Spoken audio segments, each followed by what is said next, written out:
নমস্কাৰ। আজিৰ প্ৰথমটো খবৰ আপোনালোকৰ মাজত লৈছোঁ। আজিৰ প্ৰথমটো খবৰ আপোনালোকৰ মাজত লৈ আহিছোঁ। আজি প্ৰথমটো খবৰ,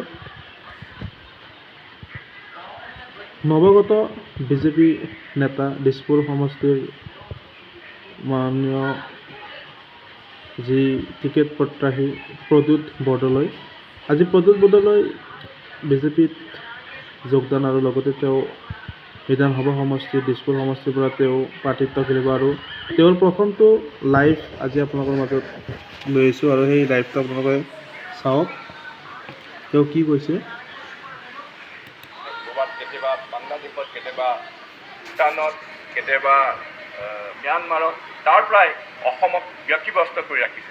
কিন্তু এতিয়া আমি এটা সিদ্ধান্ত ল'লোঁ যে প্ৰথমতে আমি প্ৰগতি ডেভেলপমেণ্ট আনিম, আৰু ডেভেলপমেণ্ট আহিলে অট'মেটিকেলি আপুনি শান্তি ঘূৰি আহিব। আৰু সেইটো লক্ষ্যৰে সৈতে আমি দুইফালে কাম, বিশেষকৈ এক্সটাৰ্নেল এইডেড প্ৰজেক্টবিলাক আমি ৱৰ্ল্ড বেংক, ADB এইবিলাকৰ পৰা আমি যিবিলাক পুঁজি পাবলৈ চেষ্টা কৰিছিলোঁ, নিজে গৈ পেলাই প্ৰেজেণ্টেশ্যন দিছিলোঁ এছিয়ান ডেভেলপমেণ্ট বেংকত, নিজে গৈ প্ৰেজেণ্টেশ্যন দিছিলোঁ ৱৰ্ল্ড বেংকৰ কাণ্ট্ৰি ডিৰেক্টৰৰ তাত, ভাৰত চৰকাৰৰ ফাইনেন্স ডিপাৰ্টমেণ্টৰ যোগেদি।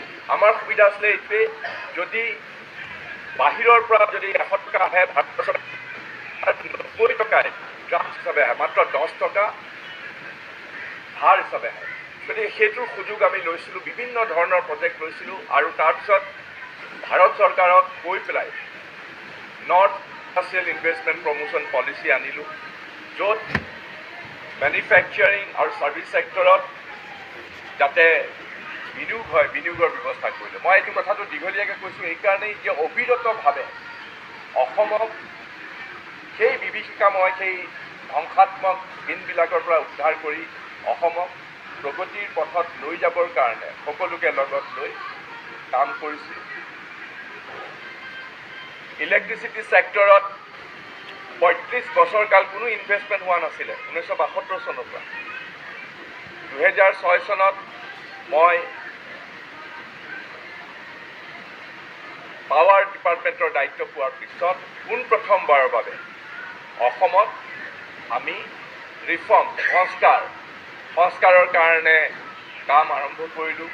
গোটেই ইলেক্ট্ৰিচিটি ছেক্টৰটো সম্প্ৰসাৰণ কৰিলোঁ, বেলেগ বেলেগ ধৰণৰ ইনভেষ্টমেণ্ট হ'ল। তাত আমাৰ বহুত ধৰণৰ আছিলে, ইলেক্ট্ৰিচিটি হঠাতে ডিমাণ্ড বহুত বাঢ়ি গ'ল, কাৰণ আমি সম্প্ৰসাৰণ কৰিলোঁ। সেই অনুপাতে ইলেক্ট্ৰিচিটিৰ এভেইলেবিলিটি কম আছিলে। সেইবিলাক লৈ পেলাই বহুত কথা মিডিয়াৰে বন্ধুৱে মোক এন্ধাৰৰ ৰজাও আখ্যা দিলে, কাৰণ হঠাতে ডিমাণ্ড ৰাতিটোৰ ভিতৰতে 4 গুণ বাঢ়ি গ'ল। এনেকুৱা ধৰণৰ এইবিলাক গোটেই সংঘাত এনেকুৱা ধৰণৰ আছে। কিন্তু মই এইবিলাক কথা এইকাৰণেই ক'ব খুজিছোঁ যে অসমৰ ক্ষেত্ৰত পাৰ্লিয়ামেণ্টতে হওক বা বাহিৰৰ পৰামতে হওক, অসমৰ উন্নতিৰ ক্ষেত্ৰত মই কেতিয়াও কম্প্ৰমাইজ কৰা নাই। কংগ্ৰেছৰ দিনত MLA থকা অৱস্থাত, মন্ত্ৰী থকা অৱস্থাত আৰু পিছত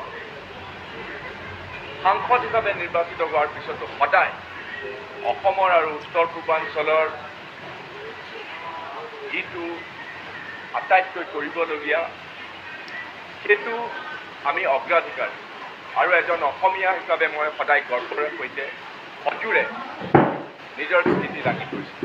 যদি মই দেখিছোঁ যে কেতিয়াবা দিল্লীত কেতিয়াবা অন্যায় হৈছে বা অৱহেলা হৈছে বা অৱজ্ঞা হৈছে, সেইবিলাক গুচাই পেলাই মই অসমৰ স্বাৰ্থকে আটাইতকৈ অগ্ৰাধিকাৰ দিছোঁ। মই এইখিনি কথা এইকাৰণে কৈছোঁ যে মই কি পটভূমিত কংগ্ৰেছ এৰি আহিব লাগিব। আপোনালোকে জানে যে অৰ্গেনাইজেশ্যন ইলেকশ্যন হৈছিলে 2022 চন। তেতিয়া মই কংগ্ৰেছৰ আভ্যন্তৰীণ যিটো গণতন্ত্ৰ, সেইটো প্ৰতিষ্ঠা কৰিবৰ বাবে মই আৰু কেইজনমান, মাত্ৰ 5 জন MPয়ে আমি চিঠি লিখি পেলাই কংগ্ৰেছৰ নিজৰ যিটো ইলেকশ্যন কমিশ্যন আমি আজি দিছোঁ যে ইলেকশ্যন হ'ব লাগে, সৰ্বসন্মতভাৱে প্ৰাৰ্থী এজন জাপি দিব লাগে। আৰু তাৰ পটভূমিতে ইলেকশ্যন হ'ল। ডাক্তৰ শশী থাৰুৰ, যিজন মোৰ এজন বন্ধু, কাৰণ 19ত মই MP হৈ যোৱাৰ পিছত তেওঁক লগ পাইছিলোঁ। যিহেতু তেওঁৰ বন্ধু, আৰু মই ভাবিছিলোঁ যে ইলেকশ্যনত তেওঁ অৱতীৰ্ণ হোৱাটো উচিত। গতিকে মই তেওঁৰ প্ৰস্তাৱক আছিলোঁ আৰু মই যেতিয়া কংগ্ৰেছ দলৰ অভ্যন্তৰীণ যেতিয়া নিৰ্বাচন হৈছিলে সভাপতিৰ কাৰণে মই শশী থাৰুৰৰ পক্ষে মই কাম কৰিছিলোঁ। মই প্ৰস্তাৱকেই নহয়, তেওঁৰ হৈ পেলাই প্ৰচাৰ চলাইছোঁ গোটেই উত্তৰ পূৰ্বাঞ্চলত।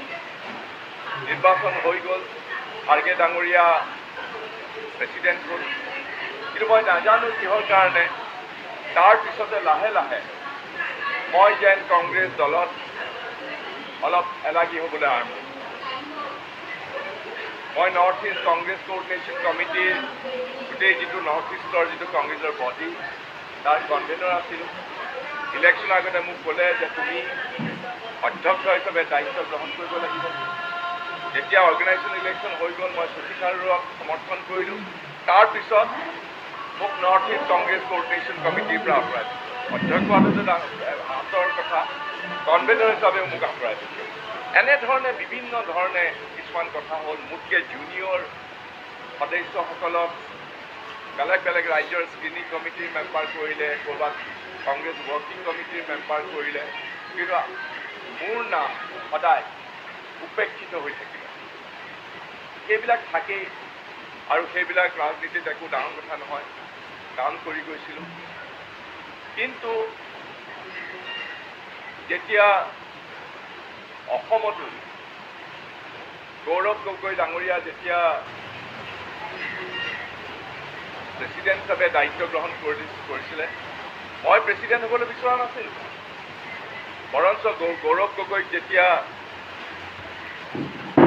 নিযুক্তি দিয়া হ'ল, মই নিজে কৈছিলোঁ যে গৌৰৱ ডাঙৰীয়াৰ নেতৃত্বত আমি সকলোৱে মিলি পেলাই অসমত 2026 যাতে এখন কংগ্ৰেছ চৰকাৰ প্ৰতিষ্ঠিত হয় তাৰ কাৰণে কাম কৰিম। আৰু অতি আন্তৰিকতাৰ সৈতে নিষ্ঠাৰে সৈতে মই মোৰ মনোভাৱ ব্যক্ত কৰিছোঁ। প্ৰত্যেকটো ক্ষেত্ৰতে এটা সামূহিক ৰূপ দিবৰ কাৰণে চেষ্টা কৰিলোঁ যে প্ৰত্যেক ক্ষেত্ৰতে কিবা যেন এটা অবিশ্বাসৰ বাতাবৰণ, প্ৰত্যেকটো ক্ষেত্ৰতে যেন অৱহেলিত, উপেক্ষিত। আৰু এটা সময় আহিলে যে এনেকুৱা ধৰণৰ উপেক্ষিত হৈ থাকিলোঁ, কোনো ধৰণৰ কোনো সিদ্ধান্ত গ্ৰহণৰ প্ৰক্ৰিয়াটো